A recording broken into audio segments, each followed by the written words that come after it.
It started with a photograph, a blurry image pulled from a gas station camera on the edge of Phoenix, Arizona. The man in the frame was tall, wearing a baseball cap and a jacket zipped to the throat. He looked like any other late-night customer, until the FBI cross-referenced him with a homicide 24 hours later. Special Agent Daniel Mercer had seen his share of killers. Cold, calculating predators who left behind chaos like footprints in the snow. But this time, the image froze him. The shape of the jaw, the way the man carried his shoulders. He had seen it before, in family photographs, at Sunday dinners, in memories he had spent years trying to forget. The FBI's Behavioral Analysis Unit had been chasing a phantom for 6 years, a serial killer who chose victims with surgical precision, leaving behind no DNA, no fingerprints, nothing but a signature, a Polaroid of the victim taken minutes before death. The press called him the photographer. Inside the bureau, they called him the ghost.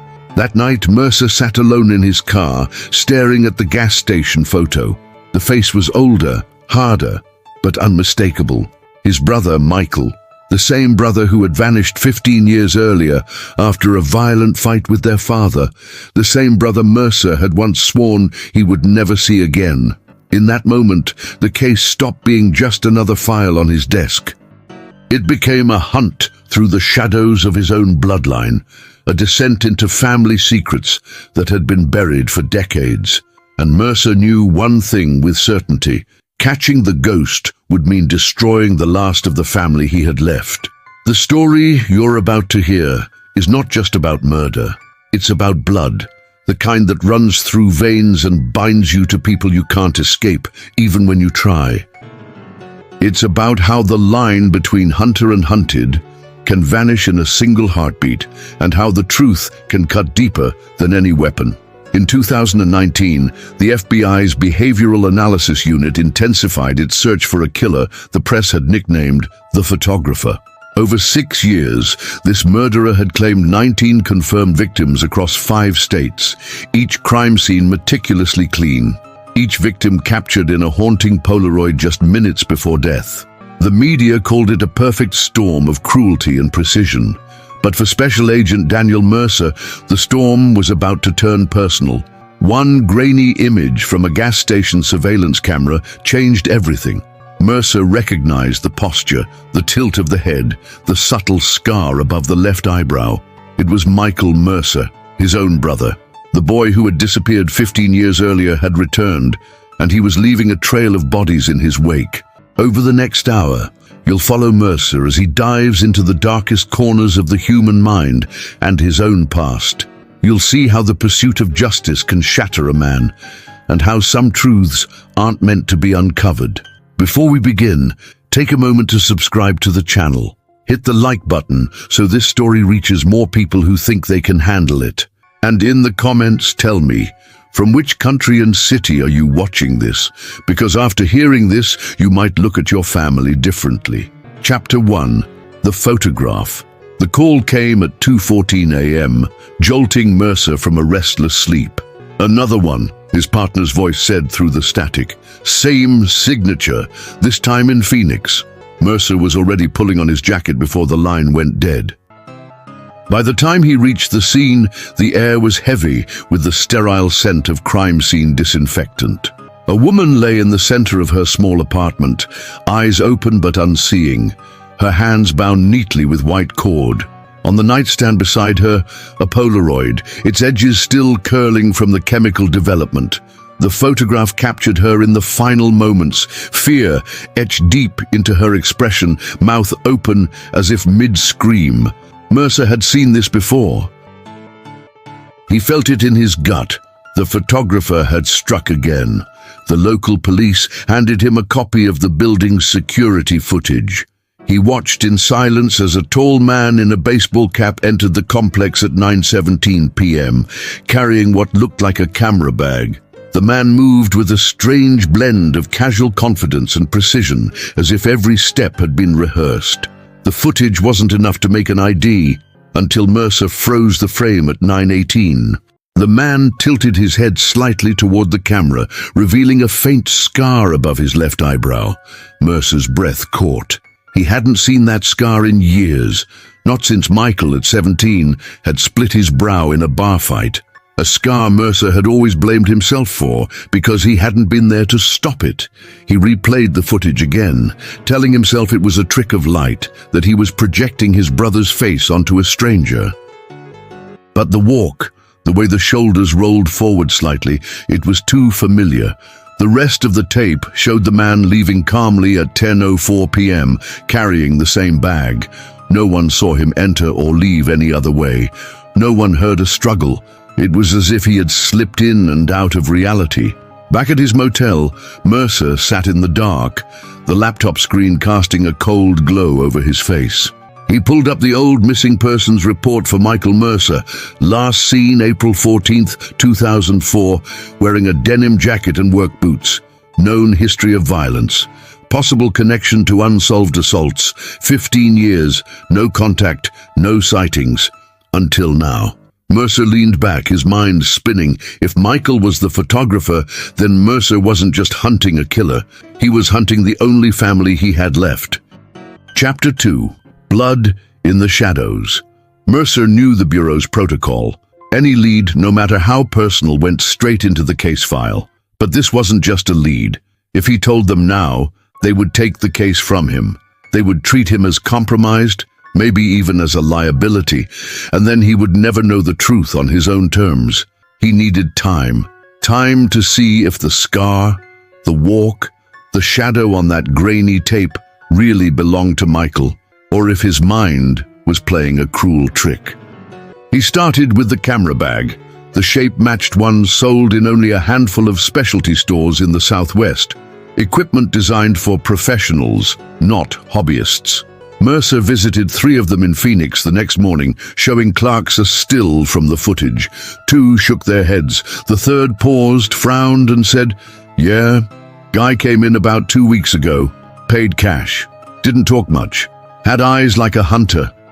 The clerk couldn't remember a name, but he did remember one thing. A faint scar above the left eye. The confirmation sent a cold wave through Mercer. He didn't ask about fingerprints or receipts. He couldn't. That would trigger questions from the Bureau. Instead, he bought a similar bag and left, his pulse thudding in his ears. Every step deeper into this would mean stepping further away from his badge's safety net. By evening, he was parked across from the gas station where the footage had been captured, nursing bad coffee and worse doubts. He told himself it was just reconnaissance, but in truth he was hoping, dreading, to see that same figure again. He scanned every customer. Truckers, late-night workers, teenagers buying cigarettes. None of them carried the same weight in their movements. At 11:42 p.m., a black pickup rolled into the lot. The driver stepped out, pulling a baseball cap low over his face. Even from a distance, Mercer recognized the way he adjusted his jacket. Left sleeve first, then right, a nervous habit Michael had since childhood. His stomach knotted. The man moved with quiet efficiency, filling his tank, then walking inside. Mercer gripped the wheel so tightly his knuckles whitened. He wanted to get out, to call his name, to tear away the disguise and demand answers. But he stayed put, forcing himself to breathe. If it wasn't Michael, the risk of blowing his cover was too great. If it was, he wasn't ready. Through the glass storefront, Mercer saw him hand cash to the clerk. For a moment the cap lifted just enough for the fluorescent light to catch the scar. Mercer felt the years collapse in on him. The long nights after Michael disappeared, the unanswered questions, the gnawing guilt. When the man returned to the truck, Mercer started the engine, following at a cautious distance. They drove west, away from the city lights, into stretches of desert where the road seemed to vanish into the night. No traffic, no witnesses. Mercer's instincts screamed this was a trap, but he couldn't turn back now. The truck slowed near an abandoned rest stop. The driver killed the headlights, coasting into the lot. Mercer parked half a block away and stepped out on foot. The air smelled of dust and rusting metal. He crept closer, using the shadows of old vending machines as cover. But by the time he reached the spot where the truck had been, it was gone. No tire tracks, no sound of an engine, nothing but the whisper of wind over asphalt. Mercer stood alone under the flickering light of a broken street lamp, the empty desert stretching out in every direction. The message was clear. Michael knew he was being followed. And now the hunt wasn't just his, it was mutual. Chapter 3. The Message. Mercer returned to his motel room just before dawn, exhaustion pulling at every muscle. He locked the door, tossed his jacket over the chair, and headed for the bathroom sink. That's when he saw it. A Polaroid lying face down on the counter. His breath caught. The door had been deadbolted when he came in. No signs of forced entry. No footprints on the carpet. Slowly, he turned the photograph over. It was him. The shot was from less than an hour ago, taken as he stood outside the gas station in the shadows, watching Michael. Underneath the image, scrawled in red marker, were 3 words. "Too slow, Danny." The handwriting was sharp, deliberate. Michael's, without a doubt. A memory flashed uninvited. Michael passing him notes in high school, always in the same slanted, aggressive script. Mercer checked the room, his weapon drawn. Closet, empty. Under the bed, clear. Bathroom, nothing. Whoever had been here knew how to move without leaving a trace. It wasn't just a warning, it was a demonstration. Michael was letting him know that the distance between hunter and prey had already vanished.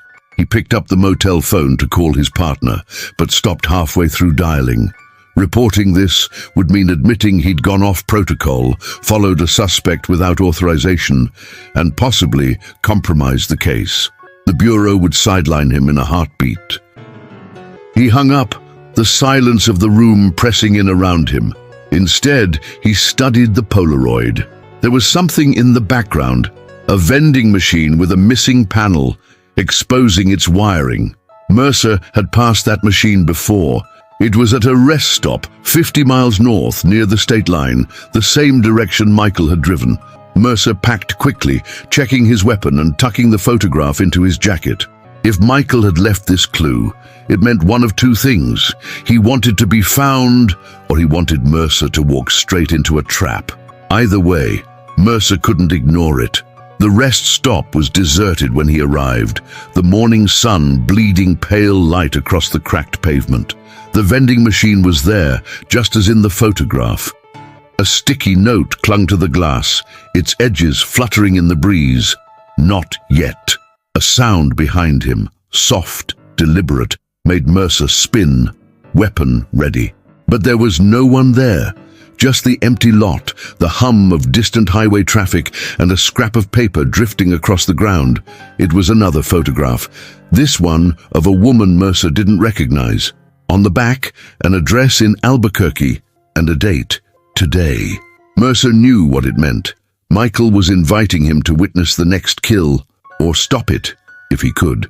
But more than that, Michael was setting the rules of their game. And Mercer, whether he liked it or not, had just agreed to play. Chapter 4. 2 steps ahead. Albuquerque was already boiling under the midday sun when Mercer pulled onto the cracked street, listed on the back of the photograph. The address belonged to a faded apartment building, its walls the color of old parchment, windows streaked with years of dust. It looked like the kind of place where anonymity wasn't a choice. It was survival. He checked the mailbox panel at the entrance. No apartment 6B listed. That was odd. The building didn't even have a 6th floor. Mercer's instinct screamed trap. Still, he climbed the narrow staircase, boots echoing in the stale air. On the 3rd floor, he found 3B. The door was ajar, a sliver of darkness visible through the gap. Mercer drew his weapon, pushing it open inch by inch. The air inside was cool, heavy with the faint chemical tang of developing fluid. Against one wall was a string line with Polaroids clipped to it, dozens of them, all of different women. Some were smiling, others looked terrified. In the center of the room, on a plain wooden chair, sat the woman from the photograph Michael had left at the rest stop. She was alive, her wrists bound, but loose enough to suggest she could free herself. Her eyes darted to Mercer, wide with fear. "He said you'd come," she whispered. Before Mercer could answer, a noise crackled from the corner, a small cassette player running on a loop. Michael's voice filled the room. "Always the hero, Danny. But heroes are predictable, and predictability gets people killed." The tape clicked off. Mercer moved to free the woman, but as soon as he cut the ties, she bolted past him, sprinting down the hall. Mercer followed, shouting for her to stop, but by the time he reached the stairwell, she was gone, vanished, just like Michael's truck in the desert. A metallic thump behind him made him turn. On the floor where the woman had been sitting lay another Polaroid, this one of Mercer, standing exactly where he was right now, weapon drawn. The edges were still damp. His pulse hammered in his ears. That meant Michael had been here within minutes, maybe seconds, watching, waiting, and now he was letting Mercer know he'd been close enough to pull the trigger, but didn't. Not yet. Mercer pocketed the photo and left the apartment, scanning every shadow, every parked car. The sun felt harsher now, the city louder, more hostile. Michael was dictating the pace, the place, the rules, and unless Mercer found a way to break them, he knew exactly how this game would end. Chapter 5. Threads from the Past. Mercer spread the photographs across his motel bed, arranging them in neat rows. 19 confirmed victims. He studied their faces, the backgrounds, the timestamps. He'd been over this evidence 100 times before, but now he was looking for something else, something Michael-specific. At first, it seemed random: a nurse in Nevada, a mechanic in Colorado, a waitress in New Mexico. Different ages, backgrounds, no obvious overlap. But then Mercer's eyes settled on victim number 7, a high school English teacher in Tucson, Mrs. Reynolds. She had taught both him and Michael during their sophomore year. His gaze slid to victim number 12, a construction foreman in Flagstaff. Mercer remembered him too, Mr. Hanley, their neighbor's father. Hanley had once beaten Michael with a broom handle for cutting across his property. Mercer's stomach tightened.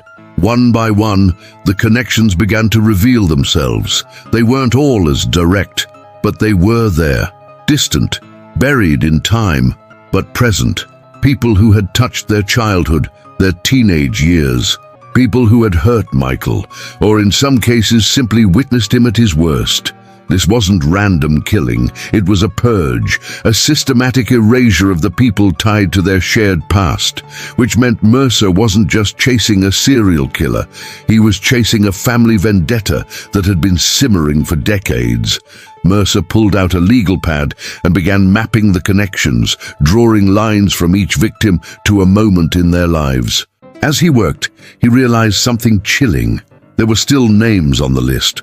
People who hadn't been killed yet. Near the bottom of the page, 2 names stopped him cold. The first was their estranged mother, last known to be living in El Paso. The second was far more personal: Sarah Kincaid, Mercer's former fiancée. She'd broken off their engagement 10 years earlier after meeting Michael only once. She'd told Mercer she saw something in his brother's eyes that terrified her. The weight of the revelation pressed against his chest. Michael wasn't just revisiting old ghosts. He was working his way toward the living, people who were still part of Mercer's present.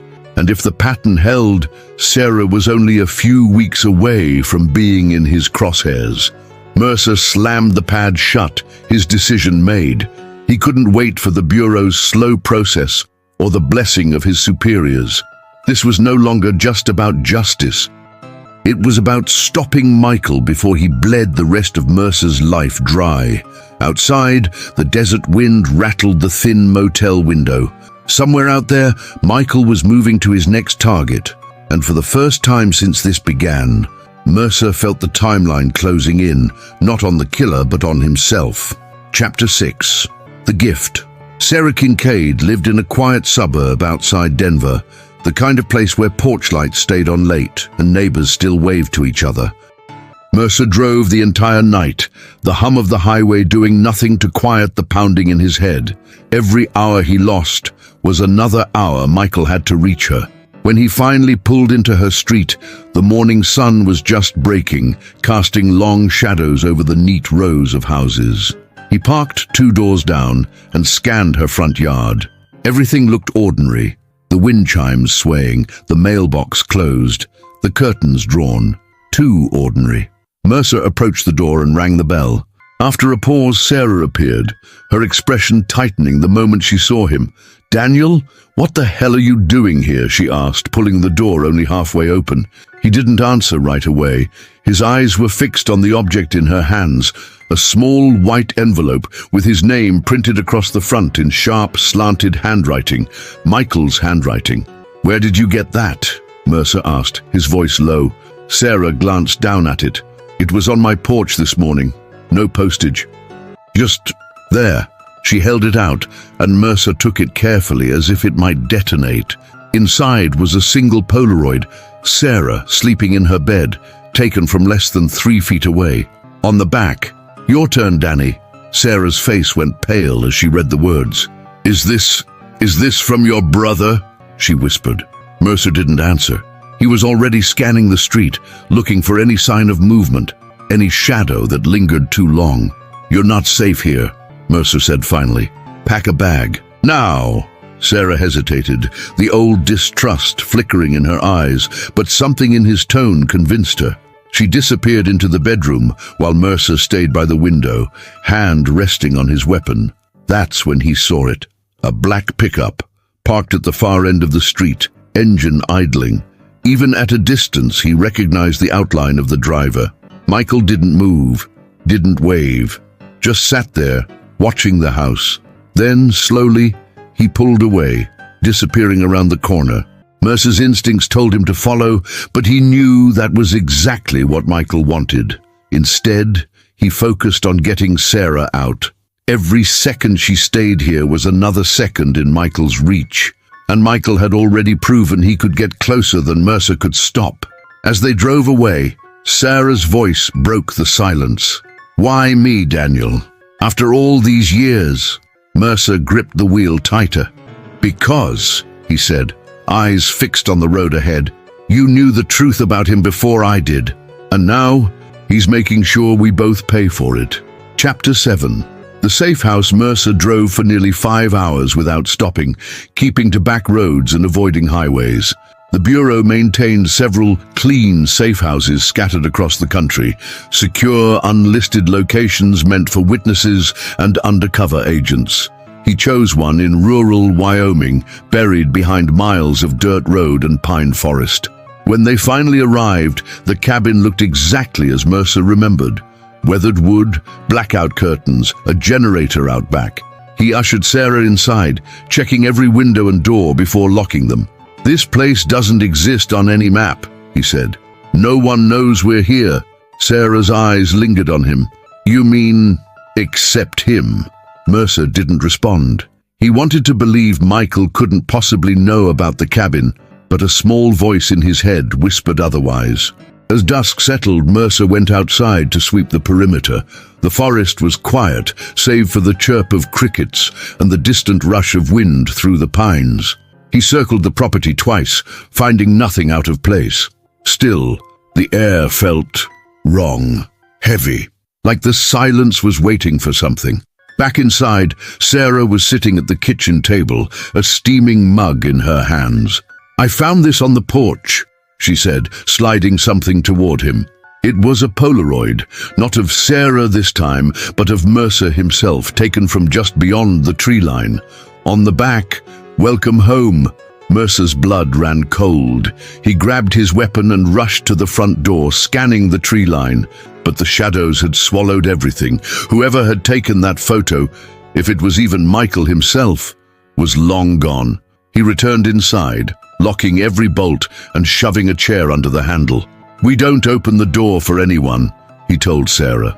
She nodded, but her hands trembled as she set down the mug. Mercer realized it wasn't fear of Michael that shook her. It was fear of Mercer losing control. Around midnight, the power cut out.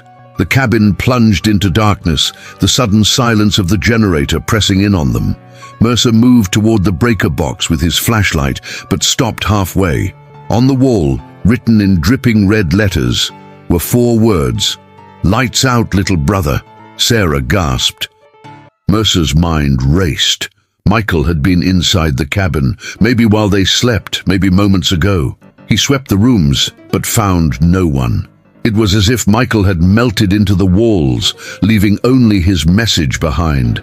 That night, neither of them slept.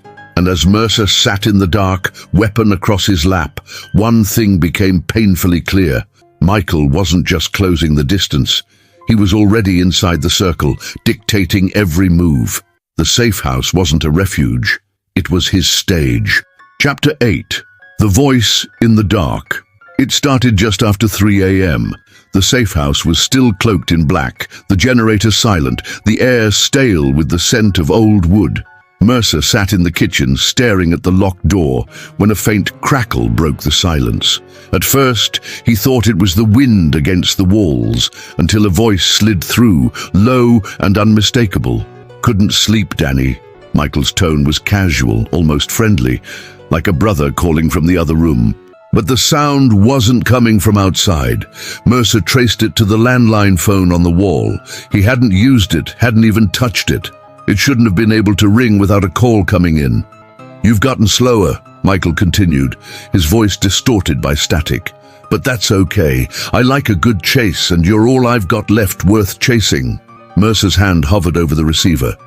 Every instinct told him not to pick it up, but something deeper, something older, compelled him to lift it to his ear.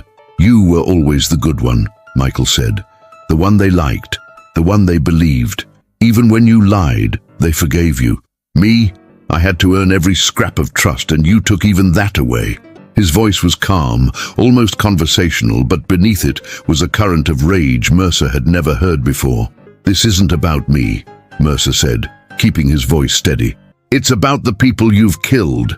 You can stop now. You can turn yourself in." There was a pause, followed by a laugh. Soft, humorless, sharp. "Oh, Danny, you still think you're the hero? That's adorable." Michael's tone shifted, growing colder. "You've figured it out by now. The list, the faces, every one of them was a piece of the puzzle. And when I'm done, there will be nothing left to remind us of where we came from. Nothing left but you." From the bedroom, Sarah's voice called softly, "Daniel, who are you talking to?" Mercer didn't answer.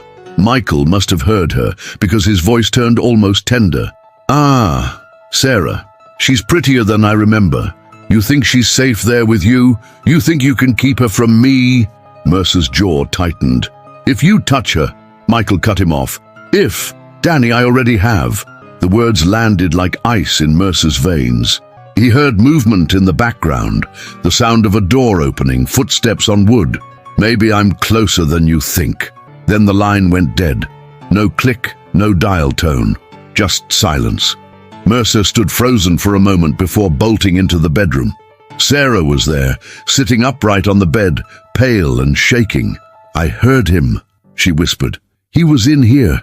I could feel him." Mercer searched every inch of the cabin again, but found no trace, no footprints, no open windows, no disturbed locks. Still, the air felt different. He knew now that Michael wasn't just haunting him. He was inside their walls, their heads, their very breath. And if Mercer didn't break the pattern soon, the next time Michael's voice came, it wouldn't be over the phone. Chapter 9. The Choice. The call came just before noon from an unlisted number. Mercer answered on the first ring, already knowing who it was. Michael's voice was sharper this time, stripped of any pretense of warmth. "You're running out of time, Danny. 2 doors are about to close, and you can only keep one open." Mercer said nothing, letting the silence hang, hoping to force him to elaborate.